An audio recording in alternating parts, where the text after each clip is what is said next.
फिर से मेरे YouTube चैनल में, और चैनल का नाम है केमिस्ट्री विद मनीष सोनी।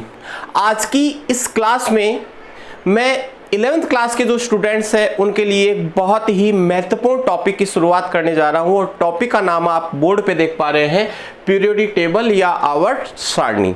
तो देखिएगा, सबसे पहले हमें आवर्त सारणी की परिभाषा जान लेनी आवश्यक है। तो सभी ज्ञात तत्वों को उनके गुणों के आधार पर एक सारणी में व्यवस्थित किया गया है। उस सारणी को हम क्या कहते हैं? आवर्त सारणी कहते हैं। सभी ज्ञात तत्वों को उनके गुणों के आधार पर एक सारणी में व्यवस्थित किया गया है, उस सारणी को हम क्या कहते हैं? आवर्त सारणी।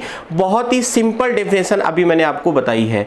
अब बात आती है कि सर आवर्त सारणी क्यों बनाई गई, क्या इसकी आवश्यकता पड़ी? तो देखिएगा, तत्वों का अध्ययन आसान हो जाए। जिन जिन तत्वों के गुण आपस में समान थे उनको एक जगह रख दिया गया, तो अब अलग अलग तत्वों को स्टडी करने की जरूरत नहीं, उस पूरे ग्रुप को एक साथ स्टडी कर लिया जाता है। तो सभी तत्वों के गुण आपस में क्या रहते हैं? समान, जिस कारण से उनका अध्ययन क्या हो गया? आसान हो गया। तो फिलहाल ये सब बातें हम आगे जाके करने वाले हैं। फिलहाल हमें इसकी परिभाषा समझनी है और याद करनी है कि सभी ज्ञात तत्वों को उनके गुणों के आधार पर एक सारणी में व्यवस्थित किया गया, उस सारणी को हम क्या कहते हैं? आवर्त सारणी कहते हैं। आज जो हम आवर्त सारणी पढ़ते हैं उस आवर्त सारणी को कहा जाता है आधुनिक आवर्त सारणी।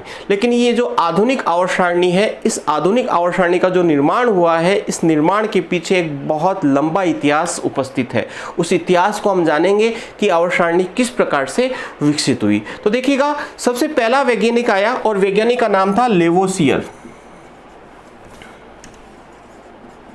वैज्ञानिक का क्या नाम था? लेवोसियर। लेवोसियर ने क्या किया? सभी ज्ञात तत्वों को लेवोसियर के टाइम, लेवोसियर कौन था? फादर ऑफ केमिस्ट्री था। लेवोसियर के टाइम जितने भी तत्व ज्ञात थे उन तत्वों को लेवोसियर ने दो भागों में बांट दिया।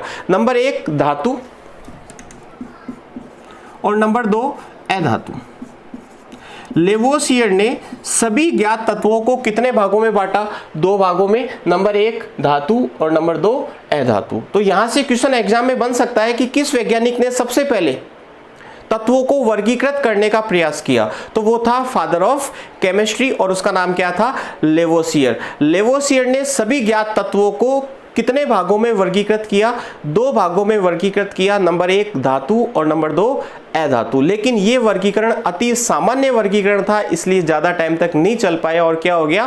फेल हो गया। उसके बाद में दूसरा वैज्ञानिक आया और वैज्ञानिक का नाम था प्राउट।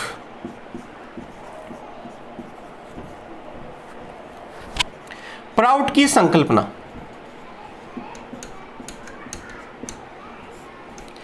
प्राउट ने क्या कहा? प्राउट ने कहा कि सभी तत्व हाइड्रोजन परमाणु से मिलकर बने होते हैं। प्राउट ने क्या कहा?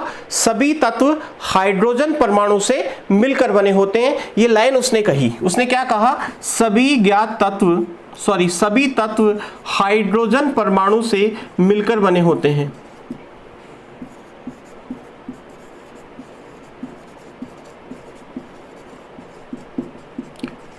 उसके बाद में उसने दूसरी बात कही कि किसी भी तत्व का परमाणु द्रव्यमान हाइड्रोजन के परमाणु द्रव्यमान का n गुना होता है। तत्व का परमाणु द्रव्यमान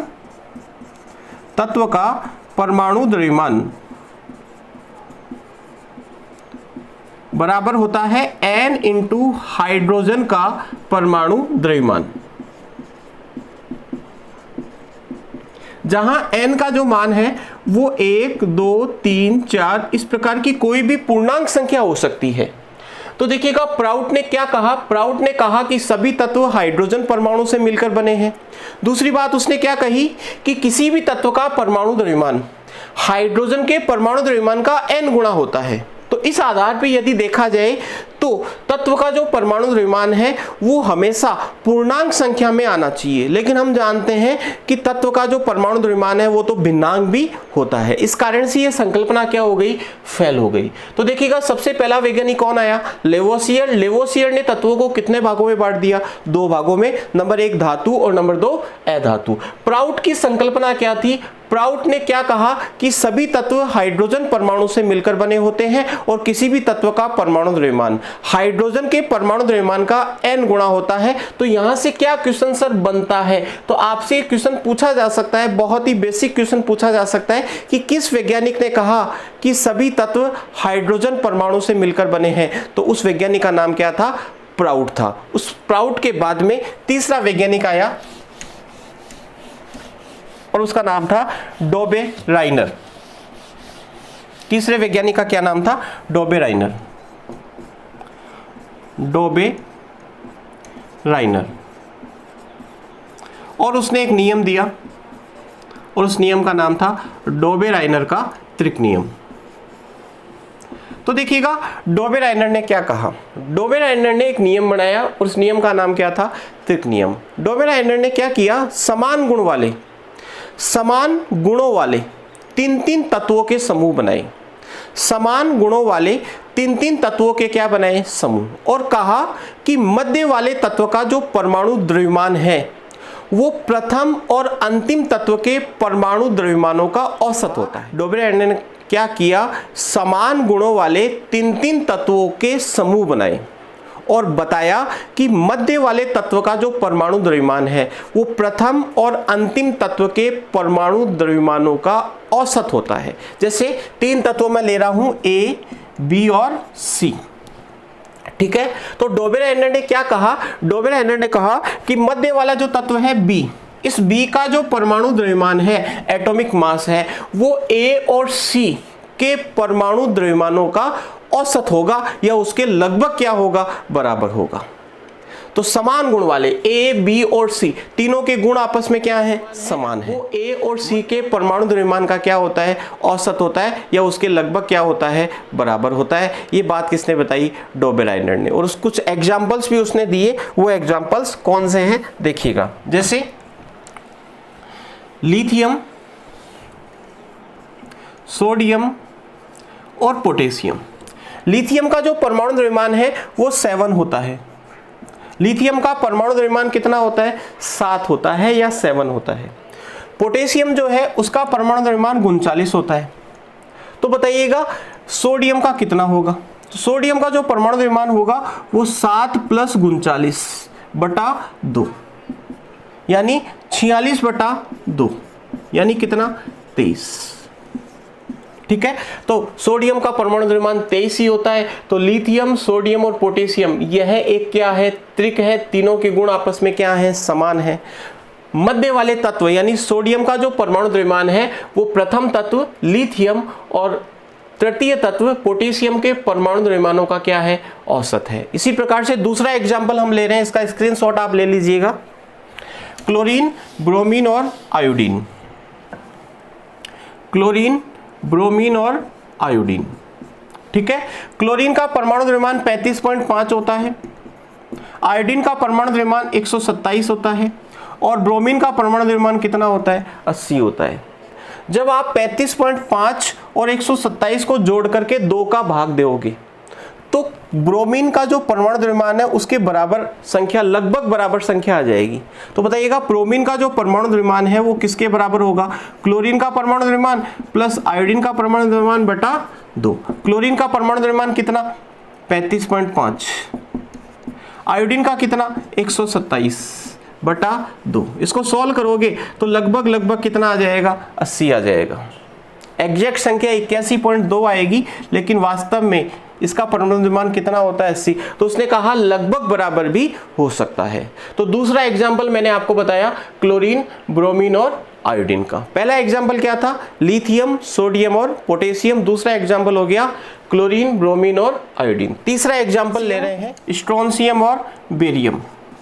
कैल्शियम का परमाणु द्रव्यमान होता है 40, बेरियम का परमाणु द्रव्यमान होता है 137। तो स्ट्रोंशियम का परमाणु द्रव्यमान लगभग कितना होगा? 87.5 होगा। तो 40 और 137 को ऐड कीजिएगा और उसमें 2 का क्या दीजिएगा? भाग। तो लगभग जो संख्या आएगी वो किसके बराबर आएगी? 87.5 के बराबर आएगी। लेकिन सभी तत्वों को इस प्रकार से समूहों में, 3-3 के समूहों में व्यवस्थित करना संभव नहीं था, इसलिए यह संकल्पना भी क्या हो गई? फेल हो गई। तो डोबे राइनर ने क्या कहा? वापिस से सुन लीजिएगा। डोबे राइनर ने समान गुणों वाले 3-3 तत्वों के समूह बनाए और बताया कि मध्य वाले तत्व का जो परमाणु परमाणु द्रव्यमान है वो प्रथम और अंतिम तत्व के परमाणु द्रव्यमानों का क्या होता है, औसत होता है। के त्रिक नियम पर आधारित हम एक क्वेश्चन सॉल्व करेंगे और क्वेश्चन आप बोर्ड पे देख पा रहे हैं, निम्न में से डॉबी-रेनर त्रिक नहीं है।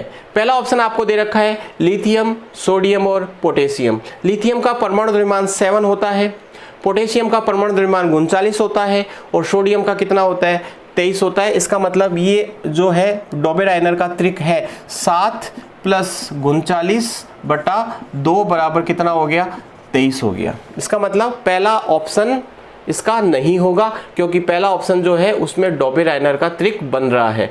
दूसरा ऑप्शन चेक करते हैं। मैग्नीशियम जो है इसका परमाणु द्रव्यमान 24 होता है, स्ट्रॉन 3.5 होता है। अब दोनों को जोड़ करके यदि आप 2 का भाग दोगे तो क्या 40 आ जाएगा, क्या 40 नहीं आएगा।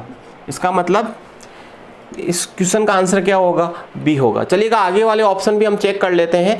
क्लोरीन, ब्रोमीन और आयोडीन। क्लोरीन का परमाणु द्रव्यमान होता है 35.5, आयोडीन का होता है 127/2, लगभग कितना आ जाएगा, 80, और इसका परमाणु द्रव्यमान भी कितना होता है, 80। सल्फर का परमाणु द्रव्यमान 32 होता है, टेल्यूरियम का परमाणु द्रव्यमान 127.6 होता है। इन दोनों को ऐड करके 2 का भाग दोगे तो बताओ 79 आएगा कि नहीं आएगा, बिल्कुल आ जाएगा। इसका मतलब सेलेनियम का परमाणु द्रव्यमान 79 नहीं होता है। इसका मतलब यहाँ क्या है, गलत है। तो बताइएगा इस प्रश्न का सही उत्तर क्या होगा, बी, मैग्नीशियम, कैल्शियम और स्ट्रोंशियम। क्योंकि 24 में अगर आप 87.5 को जोड़ करके 2 का भाग दोगे तो 40 नहीं आएगा, और हम जानते हैं कैल्शियम का जो परमाणु द्रव्यमान होता है वो कितना होता है, 40 होता है। तो आज की इस क्लास में मैंने आपको लेवोसियर, प्राउट और डॉबी-रेनर का त्रिक नियम पढ़ा दिया। अगली क्लास में हम बात करेंगे न्यूलैंड के अष्टक नियम की और लोथरमेयर के वक्र की। तब तक के लिए धन्यवाद। यदि आपको वीडियो अच्छा लगा हो तो लाइक कीजिएगा, शेयर कीजिएगा और चैनल पे यदि नए आए हो तो सब्सक्राइब करना ना भूलिएगा। धन्यवाद।